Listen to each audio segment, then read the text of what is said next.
Eating raw potatoes is generally not recommended due to several factors. 1. Digestive issues.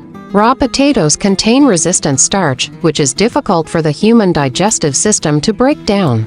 This can lead to bloating, gas, and discomfort. 2. Toxins. Raw potatoes, especially those that are green or sprouting, contain a natural toxin called solanine. Solanine is a glycoalkaloid that can cause symptoms like nausea, headache, and in severe cases, neurological problems. Cooking potatoes reduces the solanine content significantly. 3. Taste and texture. Raw potatoes have a hard, starchy texture and a somewhat bitter taste, which many people find unpalatable. 4. Nutrient absorption. Cooking potatoes helps to break down the starches, making it easier for your body to absorb the nutrients, such as vitamin C and B6, potassium, and fiber.